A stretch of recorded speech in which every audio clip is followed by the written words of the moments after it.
The mountain of gold. یہ کہانی ایک سونے کے پہاڑ کی ہے۔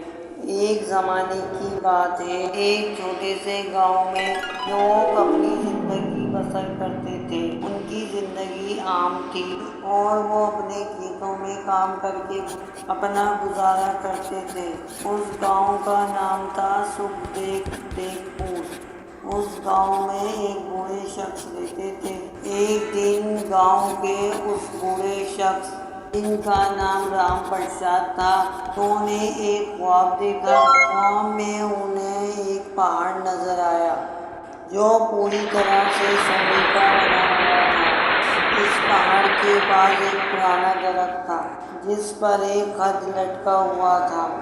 اس خط میں لکھا ہوا تھا، جہاں سورج کی پہلی کرن پڑتی ہے وہیں سونے کا پہاڑ ہے۔ رام پرساد یہ خواب دیکھ کر خوش ہوا۔ پھر رام پرساد نے اپنے خواب کو گاؤں کے لوگوں کے ساتھ شیئر کیا۔ پہلے تو لوگوں نے اسے ایک خواب سمجھ کر نظر انداز کر دیا، لیکن رام پرساد کی باتوں میں ایک عجیب سی سچائی تھی۔ پھر انہوں نے طے کیا کہ وہ اس خواب کی سچائی کی جانچ کریں گے۔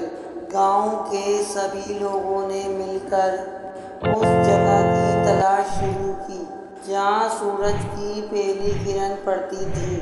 کئی دنوں کی تلاش کے بعد انہوں نے ایک پہاڑ کی تہہ میں وہ جگہ ڈھونڈ لی۔ جب انہوں نے اس جگہ پر کھدائی شروع کی تو انہیں آخر سونے کا پہاڑ ملا۔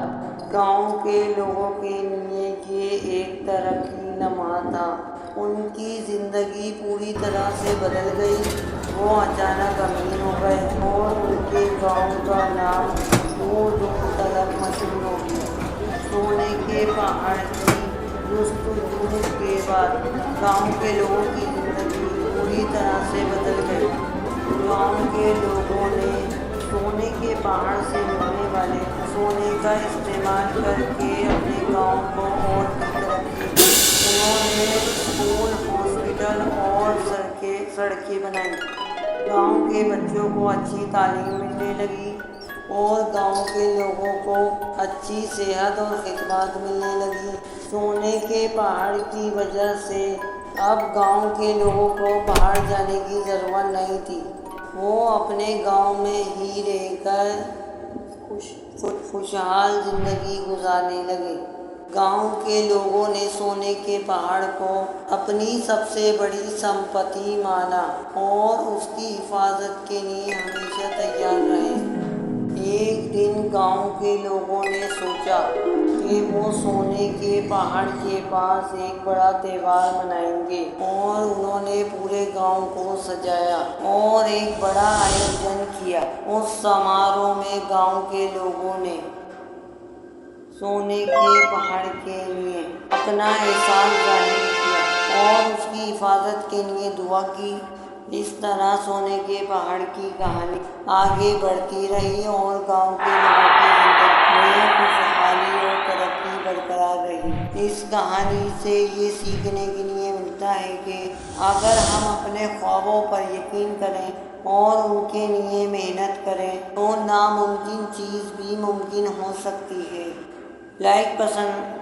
کہانی پسند آئے تو لائک کریں، شیئر کریں، میرے چینل کو سبسکرائب اور اس طرح کا